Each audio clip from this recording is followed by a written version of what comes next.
Hey, folks, thanks for tuning in this episode of Real Talk Fishing with No Limits. Today, we're heading over to get some insight on Green Bay from the Green Bay man himself, Brandon Ruffolo. What's going on, buddy? I just saw you literally like a few days ago. Yeah, we talked a little bit on Friday, on Thursday, on Wednesday. And this whole season, I think you're beating me by like 1 point for AOI. Or like, I'm in 30th, but okay, no, you beat me at the tournament by one. That's right, we tied, and since I didn't, yeah, I sucked and didn't bring a limit first day. You beat me. We were in this exact same position at Erie on day 1 too. We were tied. Yeah, I noticed that.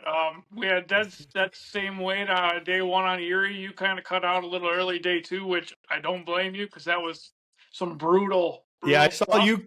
I think I saw you coming, and I was going. You were coming south of Kelly's, I think, in between Marblehead, and that was about the time we came in and tried to jig, and then it was like it wasn't happening. We were going in. I'm like, I think that's Brandon, and he's going to where I left. I'm like, whoa, boy, have fun with that. So yeah, it was an ugly tournament, man. That weather was pretty rough. Even the whole pre-fish, it was really never a great day where you could just run and do things. I was happy to get the first 2 events were kind of like, let's get through these 2, because the next 2 are definitely some of my favorite places, in the whole country to fish. Green Bay, obviously, I'm relatively local, 25 minutes from the lower part of the bay. And then Sakakawea, I've been there once. I was there in 2020, and that was one of the most fun places I've ever fished. It is a phenomenal fishery. Everybody's going to catch fish, however you want to catch them. And you may have to run a little ways. You may not. I mean, you'll get them from anywhere. I know there's a central part of the lake that'll be a hot spot, but there's absolutely no reason you can't catch them pretty much in the bay we launch out of probably as well. So, oh, absolutely. Anywhere with a little bit of current and some bait. Yeah, and there's a lot of bait and there's a lot of fish. We got no more overs or slots to deal with.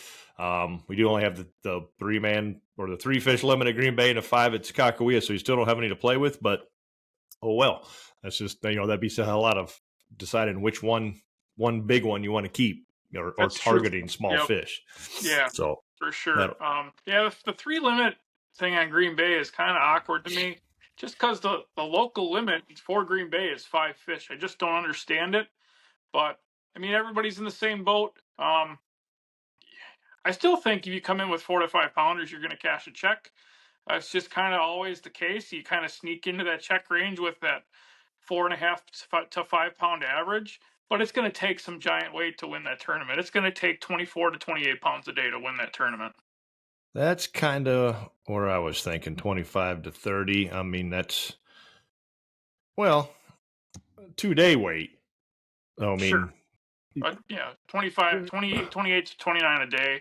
I mean, there'll be a couple guys that run crazy distances and get 3 8 to 10 pounders a day. And you and I had a conversation at the launch the day before the tournament about points and about, I don't want to say laying up, but just not trying to hit that home run. And that was kind of my deal this last tournament. I didn't really have any overs going on the Mississippi, and my first day, I went in with 8.5 pounds. Great underfish, and in day 2, my second cast of the day was a 5 pounder. So that really makes up a lot of points really fast. Yeah, it does.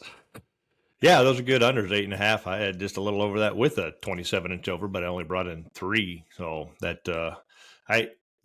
first day of practice on the Mississippi, I told my guys, I was like, I already have had more fun than I've had the entire week at Erie.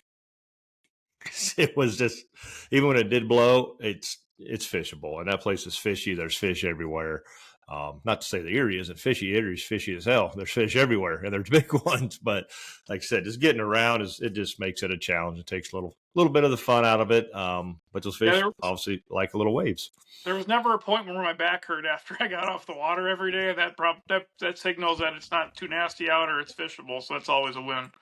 Yeah, I mean, if you're going to invest all this time and money, obviously you want the tournament to go well and do well. But if you're taking a week off work and you got some people traveling with you, you want to have some fun. You want to be able to enjoy the week. Right. Whether you're catching them or not, just being able to go fish. That's why I've always liked going to the Mississippi, because it very seldom really gets to where it's unfishable. We can I don't care if it rains or snows, just don't blow. 40 and 40 on the Mississippi is not great, but you can still fish. Right. You're just not Obviously, breaking things like you are on Erie, and right? that's the big Yeah, thing. that's a lot of boats got broke on Erie. That wasn't good. A lot of damage My done. mom was a casualty. Yep.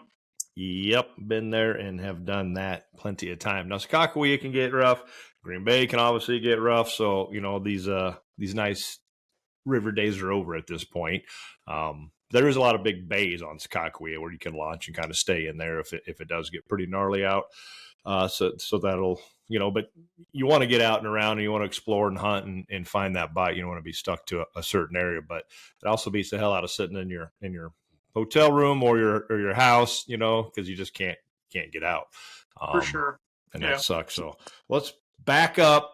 Let's go to Brandon. What are you doing when you're not fishing? You've been doing this for a while. You've had some, you're kind of in and out of the NWT stuff. You're going all in. You've had some success on the trail, especially at Green Bay. You're one of the young guys raising cane. Every time when you first dipped your head in, I think it was Green Bay a few years ago. I think you did pretty well, maybe a third place. Yeah. My first, so 2020, of course, it was a COVID year. None of my family or friends or then girlfriend, nobody could come and watch the weigh-in. I pulled 27 pounds both days in a row. I caught a ton of fish, which was very opposite of the guys around me. I was catching 15 to 20 fish a day, watching guys struggle for 5 or 6 bites, and I came in 27 pounds. Yeah, we were not that far from each other. We Yeah. we were both on that Larson's, that Sand Bay area, and I, both day 2, I was done at 10:45 in the morning. I had my 27 pounds both days. Came in, I was leading for a while. That Corey Springle guy is as good as it gets on the bay, and he bumped me out of there pretty early, but it was a special kind of event. And talking to guys like Jason Shakir after, they're like, "Well, you got the talent. You should probably fish another one." And I ended up fishing the whole series that year. It was back when it was only 3 events, and then the championship. And after Sakakawea, I was in 11th for Angler of the Year. And then I got COVID 3 days before I was supposed to leave for the championship, confined to my home, so I couldn't fish it. Fished a couple other events here and there. Didn't really fish the whole seasons. Things are expensive. It's not always easy to do. 2022, I got married. That was kind of the, hey, I'm not going to fish any big events this year. Right. We're going to pay for a wedding. And then last year, I jumped in it, and I was going to fish the whole season.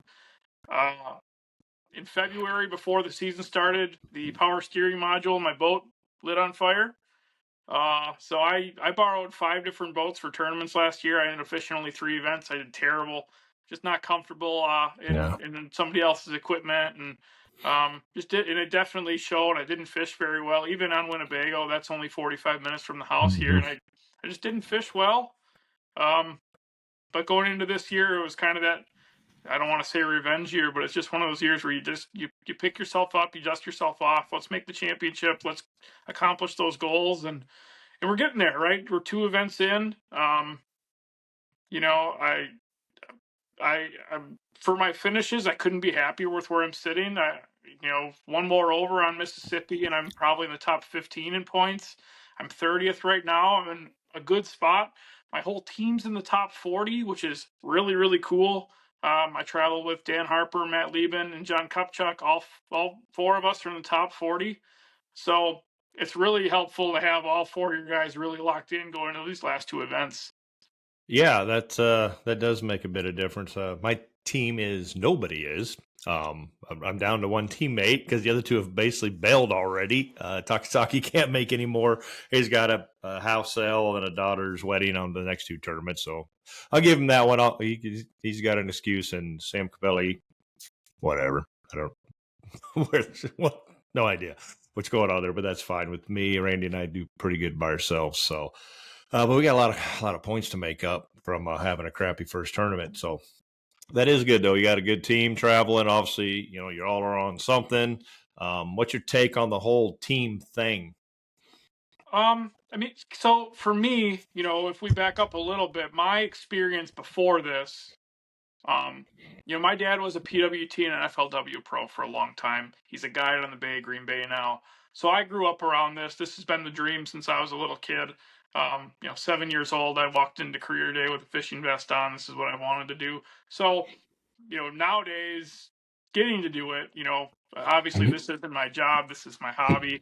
I got something else that pays my mortgage, pays my bills. Um, but you know, it's crazy the relationships you make in the fishing industry, how little it is, but how big it is at the same time. Um, some of the guys we travel with, Dan Harper is my best friend. He was my co-angler 2 years ago. It just kind of happens that way. So I've been around the team part of it where everybody kind of travels together, you work together, you share your information a little bit here, and um, but this is really the first team I've ever been on. Those first couple years was just me, and now it's just, I mean, it's 10 times more efficient, right? Breaking down water, Mm-hmm. sitting down, having a cold beer after the day's over, and pointing at a map and saying, "Hey, this is what we need to focus on." It makes you better. I don't know. There's guys that don't travel that way. There's guys that don't work together, and the ones that do that, man, you guys are incredibly talented, and I give you all the credit in the world because I tell you what, I wouldn't have caught an over last tournament without my team for darn sure. Um, I, I wouldn't be able to afford this probably without a team. It's definitely costly, and being able to break down expenses a little bit is super helpful. For sure. I mean, you got two lines out trying to cover the whole body of water versus eight, and Right. sometimes you may Exactly. even fish the same area, but you're all doing different things, trying to dial, something Right. in. Right. I don't, there's a lot of misconception of what the team thing is. And I enjoy the camaraderie, the travel, the expenses part. I'm completely fine with just finding and figuring the fishing thing out by myself, but you don't have to. So there's no need to. Right. Right until that changes, or we get limited practice days. But these bodies of water like Green Bay and Erie, and especially really the Mississippi River, aren't things that you can just figure out in 2 or 3 days. Oh, There's a reason yeah. locals finished first and second. There's a reason locals almost won Lake Erie. That we would have called these snipers, the guys that jump in. Which for the locals, they can. It's the rules. You pay it. You jump in. However, they fish different, right? They don't have to be conservative. They don't care about points. So to those guys on the Mississippi, it's not, hey, I'm going to throw my first 24-incher in the box. It's 24s are going back. I'm playing to win. I need an 8-9 pounder because I have nothing to lose. Right? They're all in. So there's a lot of people that are kind of against that. Those guys jumping in, and then there's not. But then again, we want higher payouts. We need to get to 125 boat average, and we just don't have enough 4 tournament pros to get to that. So I think that's just the way it's going to be for a while. And hey, pay attention because you can learn something from those locals. So Yeah, I definitely agree with you. It's frustrating walking into a body of water when I only get 5 days of pre-fishing, knowing that there's somebody that's spent a quarter of their life on that body of water, like the Mississippi, that knows every hole, every tree, every rock.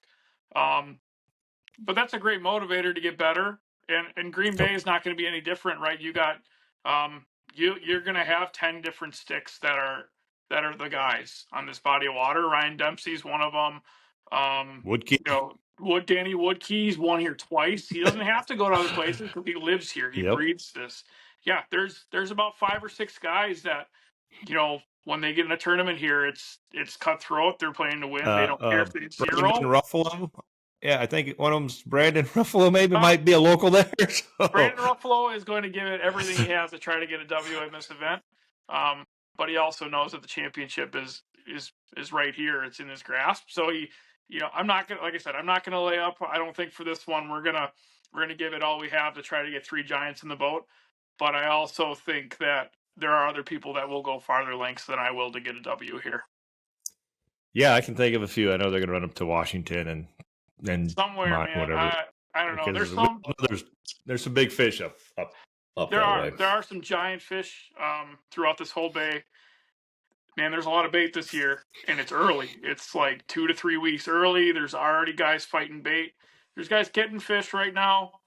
Like I said, my dad's a guide. I get a little bit of a report from some of the lower bay stuff quite a bit, but as far as the bay itself, it's definitely fishing tougher this year than normal. This is a time of year where if I want to go get 20 eaters in a day, I can go do that in a couple hours usually, and it's definitely been a bit tougher. I really do think that this will be the toughest Green Bay tournament we ever see on this tour. Really? So that's the big concern is the timing, is the alewife spawn, or as they die, these these big walleye are gorging on them, and they're just not hungry. They got enough to eat. But from what I'm hearing is that's already happening because we're a little Yeah, it bit ahead. definitely is happening. It's just starting to happen. They're definitely spawning. They're definitely moving into the beta spawn.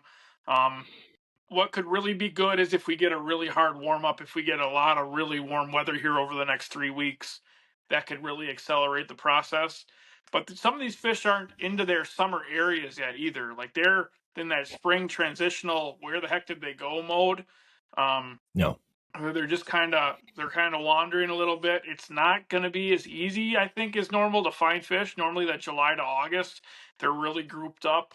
Mm-hmm. They're kind of spread out a little bit right now, and that's going to be a bit troublesome, I think. But I mean, there'll be fish caught in the mud. There'll be fish caught way up north. There'll be fish caught, near some of the islands, I think. But I just think it'll be all in all a tougher bite than normal. Yeah. So and hey, maybe only needing 3 fish is a good thing, right?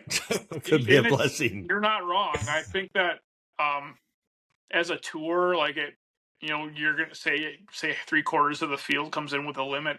They're gonna look like heroes because it's gonna be, hey, everybody got a limit. And in reality, 70 boats might have only had 3 bites today. Right. But I mean, everybody knows the place is full of giants. That's the one thing I like about Green Bay is when those things hit, there's no doubt what you got on the end of that Yeah, line, and they're beautiful color. Obviously, if you go further north, those ones are awesome. That dark gold, but those are some angry walleye. They fight like Mississippi River walleyes. River walleyes fight and yeah, are feisty as yep. all hell. But those Green Bay things, they got some shoulders and they ain't messing around.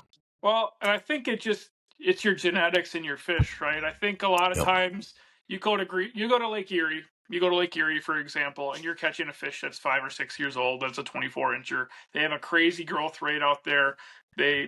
People cycle through thousands of fish in a year. Green Bay, those 28 to 30-inch fish are 20-year-old fish. They've been Yep. around the block. They're not the dumbest fish on earth. Every time you put a hair jigger or a rip and wrap or something in front of their face, they're not just going to grab at it like some of those Erie fish do. They're the smarter walleyes in the system. They're big for a reason, and yeah, I don't know. I've had that first tournament. Jeremy Brenner pretty well. He used to travel with Oh him. yeah. We were in 6 feet of water pulling, and a board goes back like it's just sailing back. He goes, "Oh, we know what this is." I'm like, let's just play it like it's a walleye, and pop the board off, and big old monster walleye heads right there. We both almost fell out of the boat for it. So, yeah, you definitely they are angry. They're big and they're mean, and God, I can't wait to catch three giants per day. Yeah, I'm actually looking forward to going to Green Bay. I just hope there's some good weather. Obviously, I mean, I'm throwing it in there. I think it's going to be one scoping. Pretty confident it'll be one scoping. But trolling is definitely not out of the question. And you can catch 3, 7, 8 pounders cranking, or pulling spinners. I mean, that place, I think you were pulling spinners maybe that year that we were over there. Randy Hummel was, and he did well that day. And Sprinkle was not too far. It's pulling spinner as well. And I always say those are the top 2 guys on pulling crawler harnesses that I know. I'm not. It's a little slow for me. But if there's a place to scope, Green Bay is definitely the place to do it. Yeah, crawlers are my bread and butter, and I love it. And that's been my thing since I was a little kid, even pulling crawlers. It's just the way we always fished, right? We didn't have live scope back then. Yep. Now that I have it, I've forced myself to use it just because you have to. You got to be good at it to compete with these guys. It'll play. It'll definitely play. It'll definitely, it's definitely an advantage if you're good at it. And some of those fish way up north, you might be chasing around for an hour to get one bite, but you know what? That one bite could Right. be a 10-pounder. That one bite could be a 10, Yep. 11-pounder for sure. Yep. And you only need 3 once again. So, but Exactly. hey, if you are trolling and pulling boards, you could get your 3 and you might be weighing in at one half. 8:15. So, Yeah. right. Yeah. Boom, boom, a double, triple, whatever the case may be. It's game over. So you hit the right pocket up there in the right little current seam with those. I'm not good enough at it to pick out the size of fish. That's where it's going to come into play, is guys being able to target just those big fish. Now I got the Garmin, and you can break that your screen down into those quadrants. Like, if you do 2 foot, obviously, if it fills it up, you got a pretty decent sized fish. I think that's where that comes into play. Is I need 3 fish. I'm only going to toss it to 3 big ones. Obviously, you got to find that area first. But if you find that area, same deal. You're pulling, you find your right depth, you're dropping your base to that depth, and you're pulling right through it. So, yeah, I definitely. I definitely think that it could be 2 days in a row with one pass pulling crawlers. We've got that, like, we have tournaments that used to be 3 fish tournaments. Battle on the Bay is a tournament run by the Sheboygan Walleye Club. That's a club that I'm part of. That it was a 3 fish limit tournament back in the day. We switched over to catch, picture, release now. But back when it was a 3 fish limit, there was years where 26 to 28 pounds or more won that tournament. And I know people that have won that tournament on one pass, make one pass over the right rock pile and get a double or a triple, and it's like, holy crap, we got 329 to 30 inchers in the box. Let's go weigh in. Yeah, it makes for a short day, but that's what you're there to do. So short and profitable.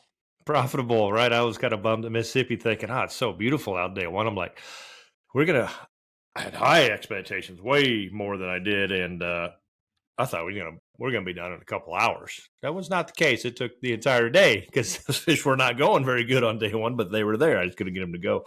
Water got a little dirty, and there was a little less current. But I'm like, I don't want to be done in an hour. I want to sit out here and fish all day.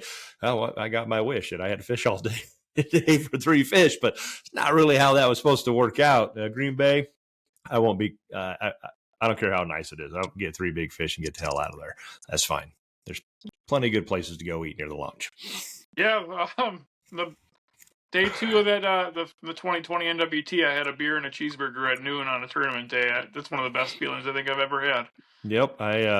What year was that? We got blown out. It was a 1 day or 2021. Yeah. Yep. I was last boat out, first boat in at 10. So I was at the little bar restaurant across the street, same deal, eating. But I had 8 pounds. I broke my trolling motor going across the lake, went to the river, jigged up 6 fish, came back in, and still finished like 40th because there was like 60 zeros. Yeah, I was one of those zeros. I went for broke a little bit. We had some 8-pounders the day before. I was like, oh yeah, we're gonna get them today, and got there, broke enough stuff, and didn't get them, and went back. And well, I guess we're gonna punt this one and go to the next one next time. Yep, I knew you wouldn't make the championship without those points. So my goal is to go in the river, just catch one. I could jig in a crawler, a couple casts, I'm done. I'm getting a 16, 18 incher. I'm out of there, and then we're gonna go pull spinners on weeds because we're getting 25-pound bag a day, probably doing that, not far from the river even. And when you get there and all your stuff's broken, you're like, we're not gonna go. This is it. We're just gonna do this, and we're gonna call it good. And when you go across the bay and you end up 4 miles south of where you were aiming because the wind, then you drive into them, like, this isn't very good. I kind of figured the same thing would happen up north. There'd be a lot of zeros because I didn't think there was enough fish to go around for as many people that were going there. Yeah, that was the first year I really dabbled with the way up north stuff, and I didn't understand it now like I do, the way the current, the wind, and certain other things play factors. And yeah, that tournament that was a bad one. I don't want to talk about that one. I hear you. We'll move on. You're right. That one did suck. But that current, so that's what people don't probably get. I hear Spring will talk about it a lot, and I haven't felt it so much, but it does make a big difference, especially when you're on the islands or you're on the Door County side and stuff. Try to explain how that current works or system, because it totally affects what you're catching and how you present it. Absolutely. The easiest way I can explain it for anybody is that, I control one way and my boards can lay flat and I can be going 1.5, and I can spin around and go 0.8, pulling spinners the other way, and my blades look like they're just flying.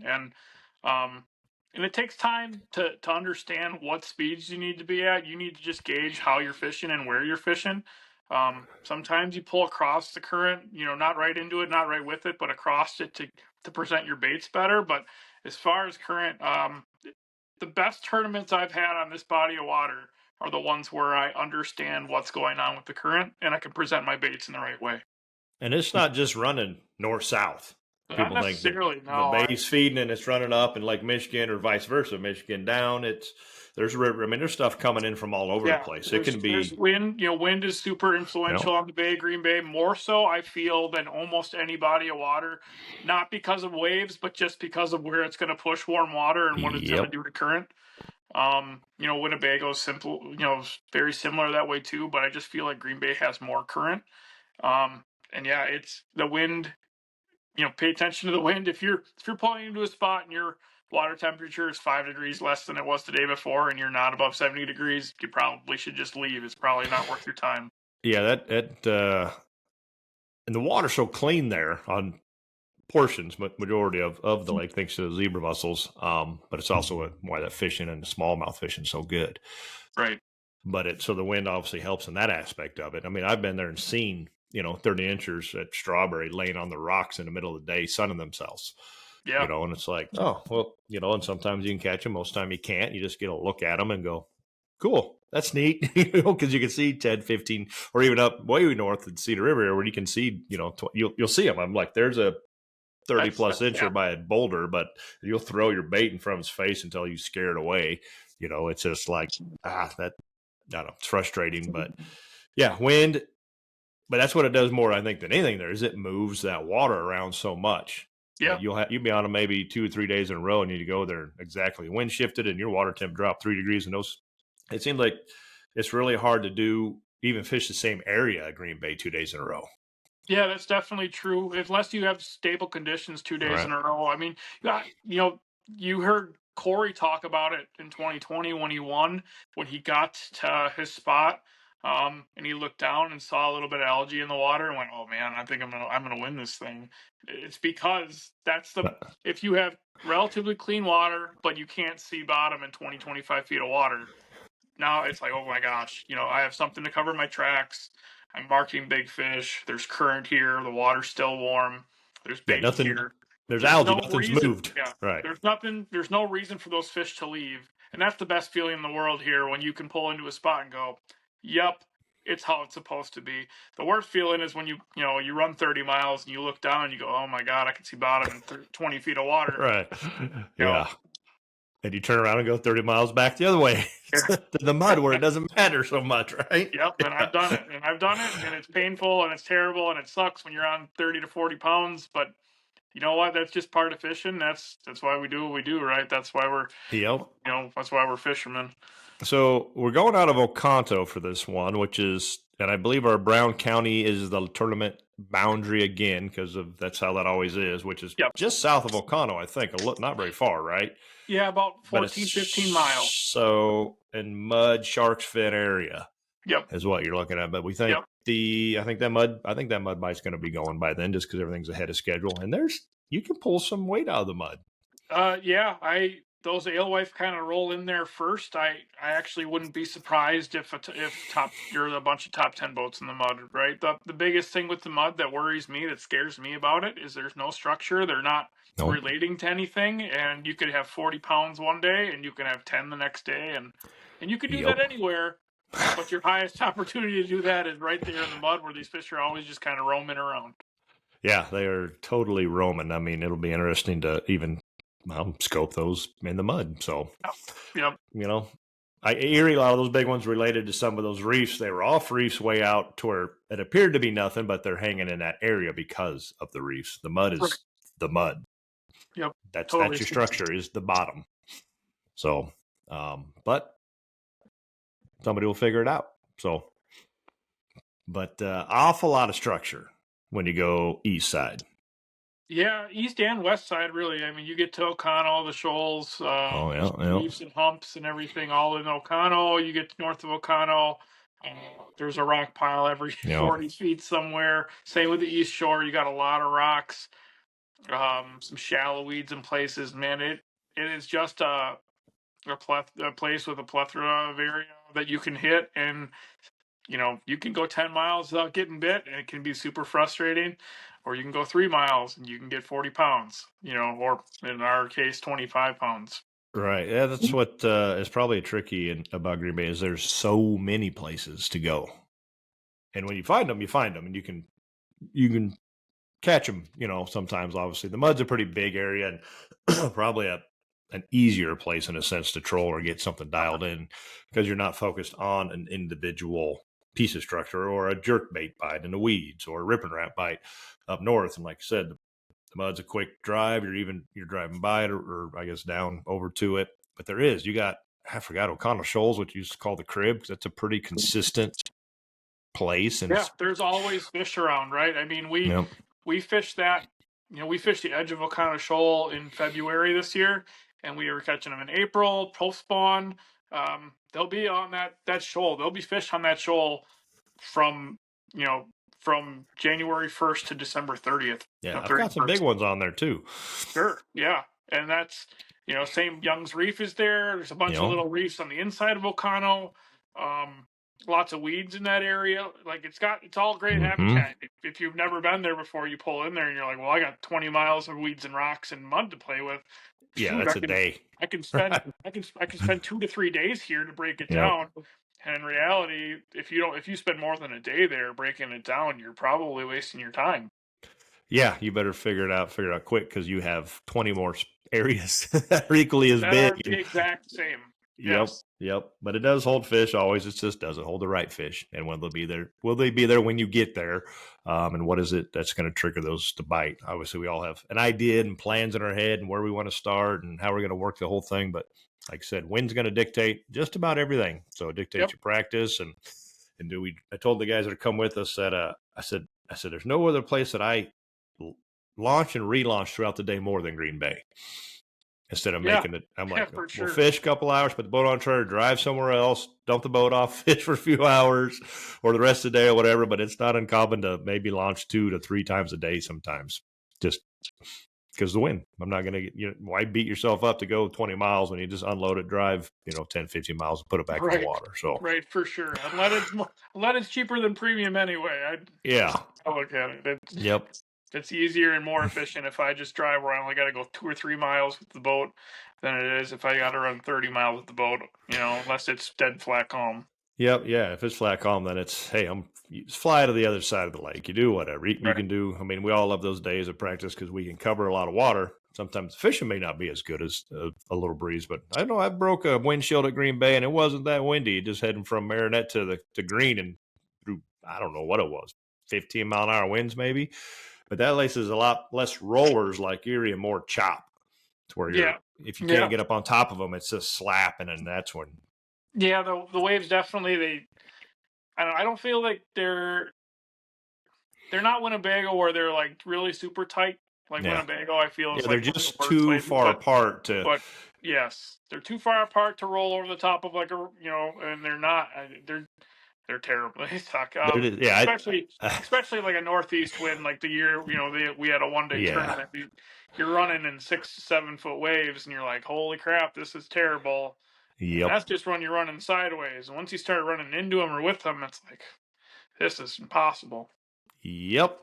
Been there, done that. At a time I got blown south where I was going because when you had to turn and drive into them, like, oh Jesus, this sucks, man. But that's what we do. That's what we signed up for. Call us stupid, call us crazy, whatever. We're gonna call us a little bit crazy, a little over passionate maybe at times, but it's the competitive edge of what we all love to do. So yeah, we do this because we love it, right? I mean, this is something that we all, if you don't love it, you don't do this. No, you'd be nuts. I think some of the co-anglers that are new are learning some hard lessons that, I better really love this because that guy does, and he's going to go through whatever it is in front of me to get to where he needs to go. Right. And, if you don't love it, you might as well take up golf or tennis or something where it's in warm weather. A little. You can dictate things a little bit more. Right. I mean, I don't get to control the weather by all means, but when you mix in being on water with it, it's I have to deal with it every day as a guide. And the older I get, I don't give me bluebird flat calms every day. I don't. If it makes fishing tougher, I got ways to get them. I'm on a river, so I got current and dirty water. I'm fine, but give me those days any day. Yeah, I don't disagree with you at all. Whether I'm old or young, I would rather have a 70 degrees and 5-mile-an-hour wind than a 80 degrees and 40-mile-an-hour wind any day. Yeah, I mean, a little walleye chop, it can get good, but I'll just take a flat calm day. So All right, we covered down on Green Bay pretty good. 25, 28 pounds, you think, a day? Yeah, So I you're definitely think talking 25 to 28 a day. I think an 8 to 9 pound average is going to win you that tournament. that's It, some it'll big it'll be fish. done. I'd be Oh, I shocked if know. it's not done. But That's some big fish. Somebody may even crack 30 in it one day and a 24, 25 the next day or whatever. absolutely, I Yeah. would not be shocked.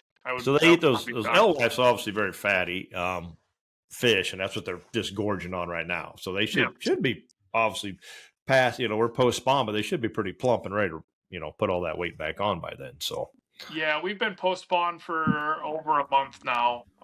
Those fish are really been packing on the weight for sure. good. Can't wait to hook into one of those. Hook into 6. Well, maybe like 26. We got to figure in practice, but 6 is all. It's all a guy really needs, right? Right. So your tournaments, you've been fishing obviously NWT. You covered down on that for a little while. You do some aim out there, and did you not do a little stunt with head to head? So I don't do aim. I haven't done aim yet. I Oh, love you the haven't done aim.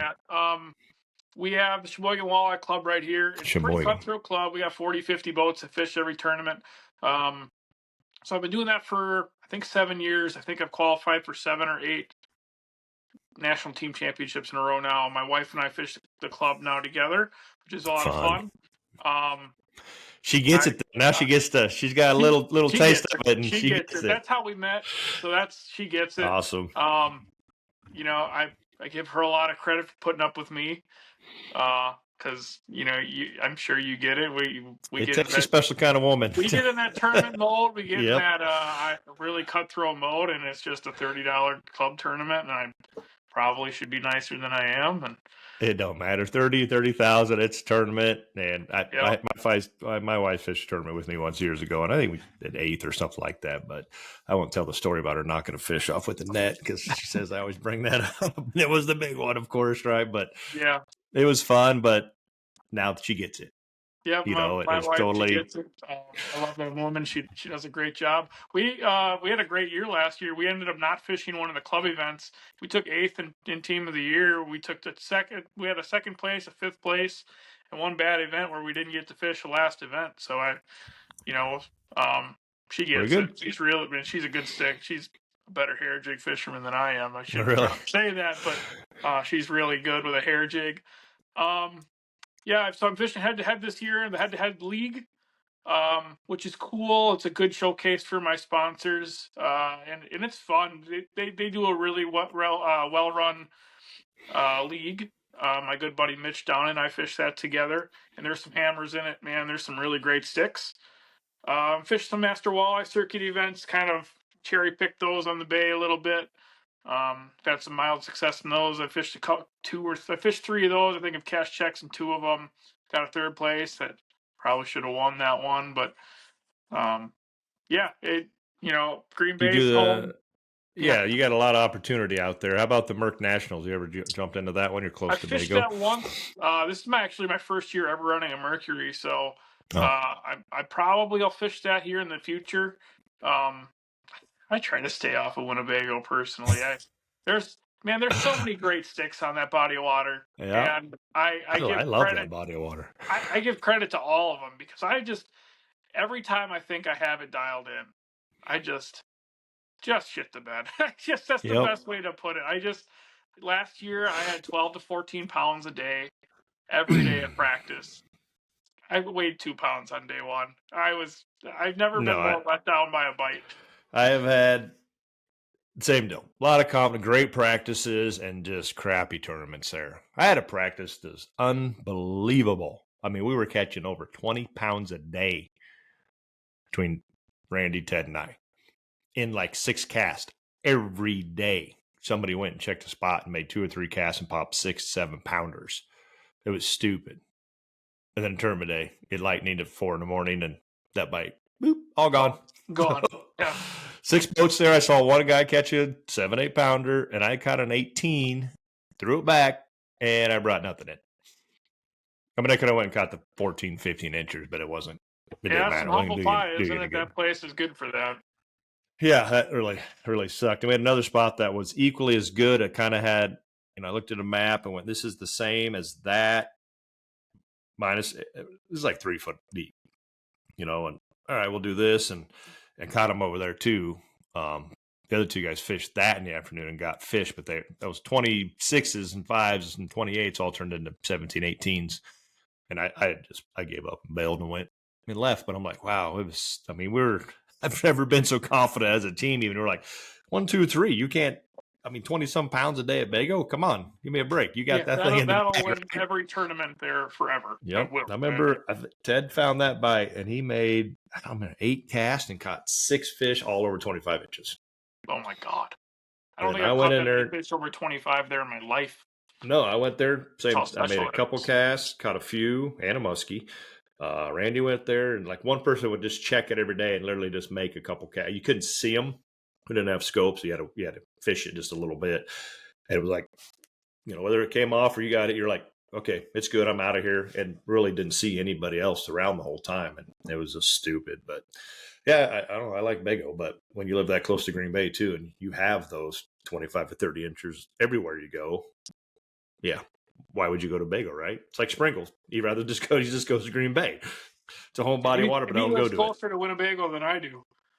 Exactly. So, I like the diversity of it, though, being able to do all the different things and the river aspect. But you're right. There's that place gets a ton of traffic, a ton of local good sticks. The fly thing is, it's kind of fun, but there's some people that really have that figured out. But Green Bay as well, locals, you guys understand that current better. You got local information. You know what the real time, what's happening with bait, obviously with your dad guiding on it, know what's going on every day. It's just, you got an advantage, so you got to stay there. And there's so many great sticks that fish the Bay of Green Bay. And I just feel like there's so many great sticks that fish both of them. There's a lot of great anglers that come out of this northeastern Wisconsin area because it's so cutthroat, right? Winnebago is incredibly cutthroat. Green Bay, there's 15 tournaments a year on Green Bay, and every one of them, there's guys that crush them. There's never bad tournaments. There's always guys that will come in and you're like, how on earth did he crack 40 pounds in this bite? And it's just, it's just, one, it's a testament to the Bay of Green Bay, and two, it's a testament to the anglers that are from around here. It doesn't matter how tough it is. Somebody always gets them. It's not tough everywhere, and they're always biting somewhere, period. Yeah. You just didn't figure it out. Right? I always say that to people. Oh, how's the bite? I'm like, well, I'm zeroed today, but they're biting somewhere, It's good, just not where I was at. Right. Or maybe it was where I was at. They just didn't like what I was offering or how I was offering it. So that's always is a kind of a pain in the humble pie when the winner was within eyesight of you all day and you just couldn't buy a bite, and you're like, what the hell? It's simple. It's a cadence, a speed, a line, a depth, a weight. There's so many variables that go into it that make that little bit of difference from one bite to putting 25 in the boat or 15 to 20 when you're pulling Larson's Reef area, and the other 3 of us are struggling to get a limit of fish because you could have been from going 1.2 to or 0.8 to 1, whatever, just a little bit of variation in speed, and that's what it took for those fish not to just look at it, but to attack it. Details, so many details in this set.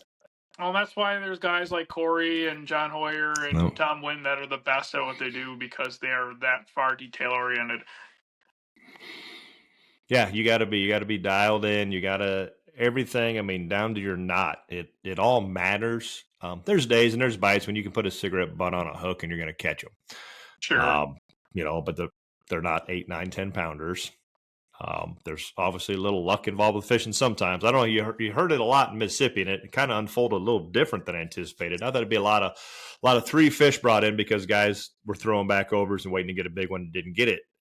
Everybody got overs. They brought 3 fish in, like me, because we didn't get the unders. So, we needed the spot you had where you had a whole crap load of 18, 19 inchers, and had it. They just didn't go.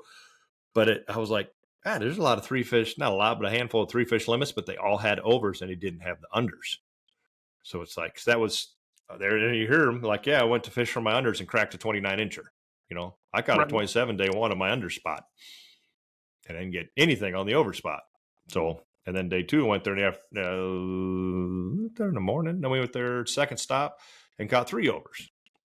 I'm like, this is where I've been getting all my 19s, and now I'm catching a 25, 23, 27. Oh, God, I could have killed for one of those fish on day 1. Yeah, I mean, I had um, a 27, but like I said, I would have killed for one of your 18 inchers. So yeah, I had a spot. I had an area where it took a lot. Those fish were goofy day one and day two. Really, I don't know if that high pressure and all the lightning and all the wind moved in. yeah, Moving day in one was between weird. they were in a goofy mood a little bit, and really, I mean, we were running a goofy rig, which is kind of a three-way rig deal with a Yeah. crankbait that we were getting. I could probably catch 20 unders in a day, maybe 25, and most of them were, I'd say half of them were probably between 17 and a half and 18 and a half. They were that perfect two pound under, Yep. and that was my hardest part is I never caught an overall practice. One of my teammates did, and he caught one in the tournament. And we all agreed like we got to get to this spot to get this one little hole, and I passed a lot of boats coming out of the lock to get to that hole, and like I said, my second cat, he was pulling. My buddy Dan was pulling up while I was leaving. I popped a 23 incher. I left. He popped a 28, and our other two guys ended up getting 7 to 9 pounders in there as well. Like it just held fish, and it worked, and it really like it saved my season a little bit, right? If I come in with 8 pounds, I finish with 16, Yep. 17 pounds. I take 70th. Um, Yeah, instead when you're right on the jump up tail end of 40. right. Instead, I jumped up. He jumped up 25 spots. I'm in 30th for Angler of the Year. I got a really nice look at what the championship's going to take, and going into my home body of water, and then Sakakawea is again like one of my 4 or 5 favorite places to fish. Like let's Yep. get after these next two It's events here. it's my number one favorite place to fish. So Yeah, it's good. It's been good to me. We're Balla put his stuff out. I talked to him. I got to do a 35th or better, or not, or a really good, and then have a little bit of room for a really crappy. And the Green Bay would be the crappy. Um, just never done well. I've had a few good bags, 25-pound bags thrown sugar minnows. Just didn't get it 2 days in a row. But yeah, it's there, and I know I'm going to live on my life scope and try to figure it out. But the trolling rods will be in the truck. They won't be in the boat, but they will be in the truck. And my partner Randy Hummel will figure that out. I have no doubt about it. And that's where a teammate comes in handy, because I'm going to do this, you do that. Let's try to put something together. And only two of us are going to cover a hell of a lot of water. So it's coming up quick. It's only 2.5 weeks away. We're going to do another update with Balla and Herb before we'll go live. I think we're going to try to do this live here the week after this post, so not this coming Monday, the Monday after. And we'll play a little fantasy prediction on that one. I kicked their butt on the first one with my picks. I had Hunter in there and myself. yeah. My dad and I, and then the guys that we traveled with, we're all talking about Angler of the Year, and I said I picked Hunter. I said after that strong first event, he knows the Mississippi River, he knows Green Mm-hmm. Bay, and he's good enough with a live scope to go do it on Skakawea. I think that guy's gonna win Angler of the Year. I do want to throw in like my buddy Dan Harper is an eighth.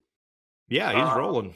Big Dog is better on this body of water. Like, he's fished Green Bay like 3 times, and one of those 3 times was with me on the MWC, and he cracked like 430 inchers in 2 days. If And anybody's gonna run up and catch him, I'm gonna throw my money on him. and then Matt Lieben is new to the full Yep, circuit, I believe, and yep, he he's is. Yep, had a good Erie, hanging in there. He's good enough at Erie. You can always have one of those. When sure. you get to the top 10, you can have a mulligan and still, Sure, you sure can, and I mean, it you can helped. be I'm in the, glad he had a great Erie event, jigged up some giants, cracked 30 pounds both days. Maddie did a great job. Um, I'm the only guy on the team without a check cash so far. Big John Kopchak he crushed yeah. 16 pounds day two. He's leading it for a while here on the Mississippi, so it's my turn to go out and crack a big bag here 2 days in a row, and jump a few more spots in the point standings. But as far as my team goes, man, I appreciate those guys, love those guys. I couldn't do what I do without them, and they're all great minds. And it's really cool when you're all working together, how it all worked out like it did on day two in Mississippi, where we all pull into an area, say, hey, this is the area we need to be, popping over, and we all leave and go get our unders, and the finishes showed. Yeah, that's awesome. It's awesome. There's enough there that you can all go fish the same same hole more or less and pull them I out of don't there. know if That's how that'll that ever place. happen again. The place sets up like that. I mean, because they cannot be there, then an hour later, 4 or 5 of them show up. Sure. And you needed one, so it's get it, go. There's no reason to sit in there and soaking a willow cat or what have you, and just bam, they just devour them. And it would make that place awesome when there's no slots or something like that, or like Prairie du Chien used to be when you get some monster I couldn't bags. imagine if you got to that spot and it was like it used to be, where there's no unders, you're fishing for 5 bites. That could have taken 45 pounds a day to win that tournament. But it's like that because there's slots. Right. Right. It's not Green Bay. It's not that as big, but hey, we got no more slots. So there's no more, I catch one, I'm staying to catch 2 more. So, well, it's definitely, this one is lining up and laying up good for you. And I'm looking forward to it. You might make my fantasy team. I got a little faith in you on Green Bay. You might be in my top 5. So you might be. Maybe Harper will now too. And you're dropping nuggets on the guy. I'm telling you, Big Dan. He's the man. Big Dan's as good as anybody. I'm telling you right now. He's underrated as heck. He doesn't have a bunch of sponsors. His boat's one of the oldest ones on the tour.